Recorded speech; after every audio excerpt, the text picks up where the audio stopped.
One of the important things that we need to think about from the writing of Stuart Hall is what he's talking about, how culture ends up encoded into media messages. These that in ways that come from work processes rather than from someone sitting down and saying, hey, I'm going to put some racism in here.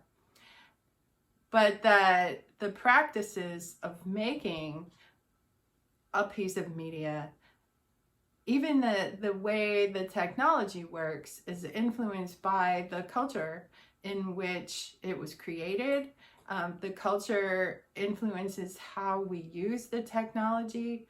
And so the functioning of the machinery of media encodes some of the message.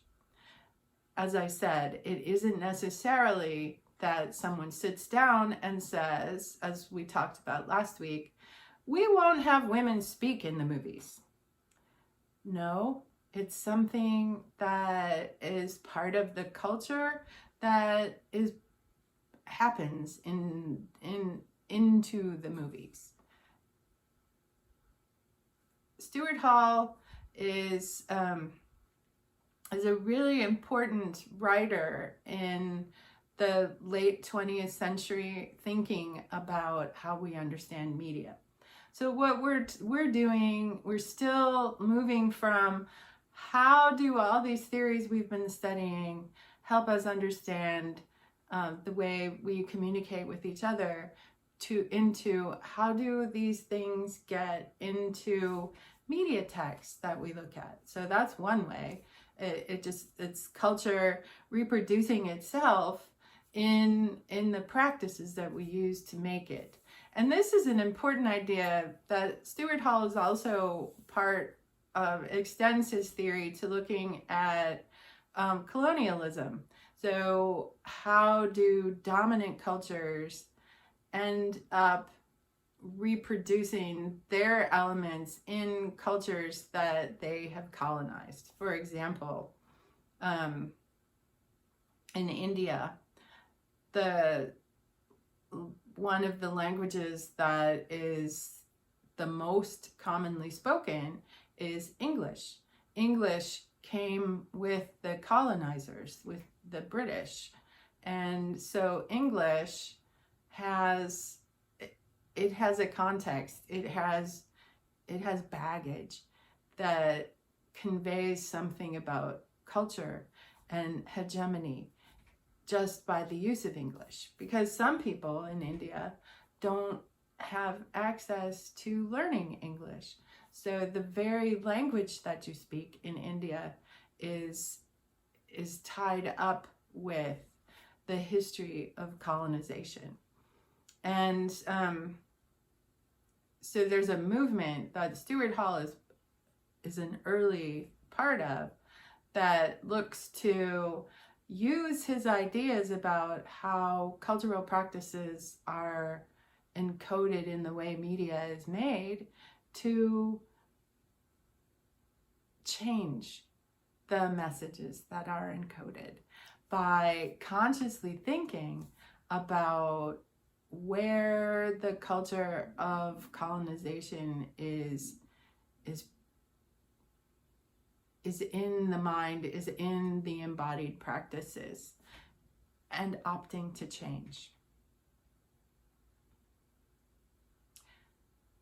Now, the other part of the article that students read for this class is that the messages are encoded into the text and then decoded. And we have talked more in the earlier part of class about how we decode those messages.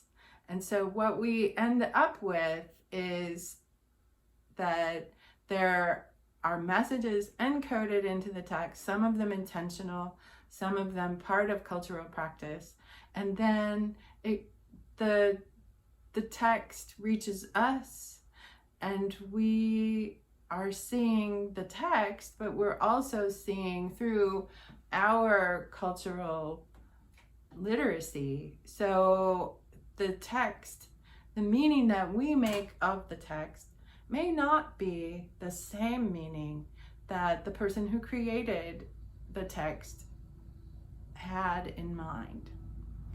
So in times when in the United States, I'm not coming up with a specific example right now because there are so many, where people who are members of the dominant white group don't understand why members of a minority group are so upset by something that they've said or done, often in the workplace, often in school, but sometimes in popular media. So why are they so upset? And that's partly because they decode that message that white people don't have the cultural literacy to decode. I wish I could think of an example, but we've had a summer of protest. We've had a summer of some white people saying, why are they so upset? People are committing crimes and this is what happens. And other people saying, wait, no, this is not really not the way we understand it. We understand this as our entire group is under attack. And that is showing us a stark difference in the way the behavior of police is decoded by different groups in our society. So it communicates something to, I grew up thinking that police were on my side. Police are protecting me. If I break down in my car by the side of the road and a policeman comes along, that's gonna be, he's gonna help me and he's gonna be a guy. And then even when they let women join the force, it was like, okay, these people are helping me. But a lot of that has to do with the color of my skin and hair. It has to do with being female and cultural or ideologies about how men are supposed to treat women. And it has to do with where I live.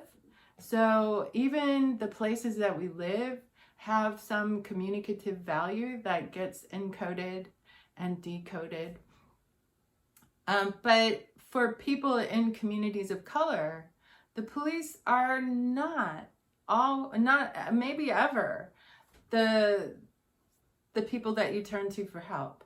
They're people who are more likely to hurt you or accuse you of something you didn't do just because of who you are. So that's a very different message that the embodiment of policing conveys to communities of color and to middle-class white communities. Because I imagine a poor person who was white has a very different experience of what the police are communicating to them as well. So that's a little bit of Stuart Hall. There's more in there, I know, but those are important parts that we want to take away.